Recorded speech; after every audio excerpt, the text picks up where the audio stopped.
प्रत्येक मोठ्या उद्योगपतींचे राजकारण्यांशी मैत्रीचे संबंध असणं गैर नाही। राज्य किंवा देशाच्या विकासात उद्योगपती आणि सत्ताधारी यांचा मेळ असणं हा आवश्यकच आहे। पण निवडणुकीच्या निमित्तानं उद्योगपतींचं राजकारण्यांशी असलेल्या संबंधासंदर्भात सध्या जोरदार आरोप प्रत्यारोपांच्या फैरी सुरू आहेत। पाहूया या संदर्भातला आमचा हा एक खास रिपोर्ट।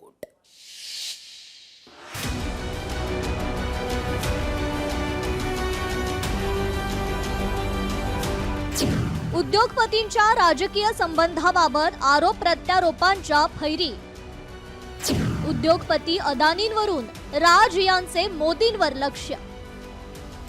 सर्वच राजकारण्यांचे अदानींशी संबंध। प्रकाश महाजन यांच्याकडून राज ठाकरेंवर आरोप। फक्त तुम्हाला 2014 नरेंद्र मोदी पंतप्रधान झाले त्यावेळेला, हे मला आता 24च्या नंतर आता हे पुढे सगळं समजायला लागलं या गेल्या वर्षी, हे फक्त 10 वर्षातलं। जगामध्ये असा एकही माणूस नसेल जो 10 वर्षामध्ये इतका श्रीमंत झाला। मला कुठच्या उद्योगपतीने उद्योग करू नये या मताचा मी नाहीये, इतका दळभद्री विचार माझा नाहीये। पण या देशामध्ये इतके उद्योगपती असताना एका माणसावरती इतकी मेहरबानी या देशामध्ये होते, मी जगात तर दाखवतच नाही अजून। भाजप सरकारमध्ये अदानींचं साम्राज्य देशात कसं वाढलं याचं उदाहरण राज ठाकरे यांनी छत्रपती शिवाजी पार्क मैदानात दिलं। राज यांनी त्यांच्या शैलीतील लाव रे तो व्हिडिओ स्टाईल मध्ये 2014 साली अदानींचं साम्राज्य किती होतं आणि 2025 पर्यंत त्यात किती वाढ झाली याची माहिती दिली। या देशात इतके उद्योगपती असताना एकाच माणसाला सर्व गोष्टी दिल्या असा आरोप राज ठाकरेंनी केलाय। राज ठाकरे यांच्या आरोपावर विरोधकांनी मात्र पलटवार करत राज यांचेही अदानींशी कसे संबंध आहेत याची उदाहरणं दिली।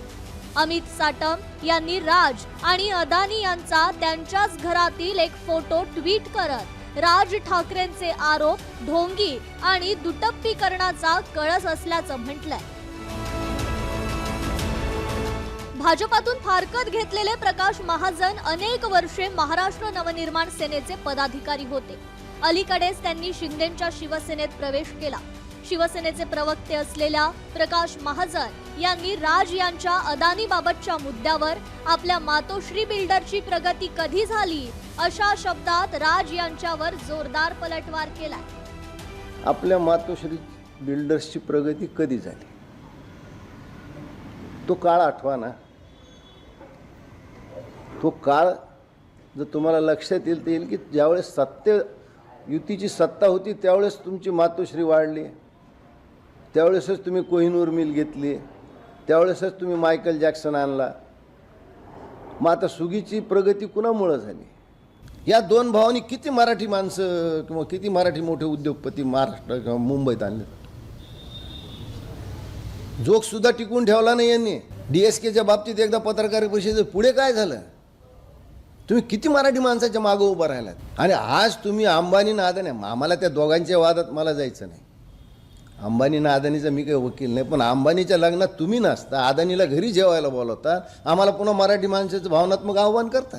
मराठी माणसाचे राज ठाकरेचे एकटे प्रतिनिधी नाही आहेत। मराठी माणसाचे प्रतिनिधी एकनाथजी शिंदे आहेत, मराठी माणसाचे प्रतिनिधी देवेंद्र फडणवीस आहेत, मराठी माणसाचे प्रतिनिधी अजितदादा आहेत, शरद पवार आहेत, सुप्रिया सुळे आहेत, खूप मराठी माणसाचे प्रतिनिधी।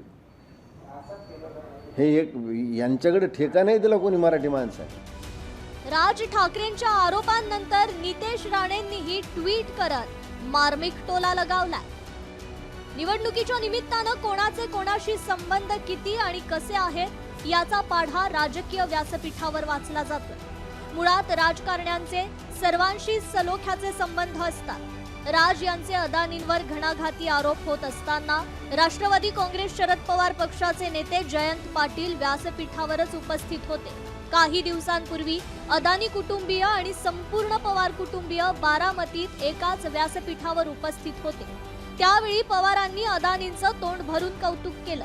सुप्रिया सुळे यांनी तर अदानी आपले मोठे बंधू असल्याचे जाहीर सांगितलं। मेरे ख्याल से 30 सालों का प्यार का रिश्ता रहा है। माझ्यासाठी गौतम भाई आणि प्रीती भाभी एक मोठा भाऊ आणि वहिनींसारखे आहेत. कधी आयुष्यात चांगली किंवा गोड बातमी किंवा कडूही बातमी ही हक्कानी कुठल्या भावाला सांगते तर मी या भावाला सांगते. सध्याच्या राजकारणात काहीही शक्य आहे. आजचा मित्र उद्याचा शत्रू आणि शत्रू कधीही मित्र होईल अशी परिस्थिती सध्या आहे. हीच परिस्थिती उद्योगपती किंवा अन्य सेलिब्रिटींबाबतही आहे. आत्ताचं राजकारण हे प्रासंगिक स्वरूपाचं सुरू असल्याचंच चित्र सध्या पाहावयास मिळतंय. ब्युरो रिपोर्ट, लोकशाही मराठी, मुंबई. लोकशाही मराठी ऐका, पहा, जागरूक रहा.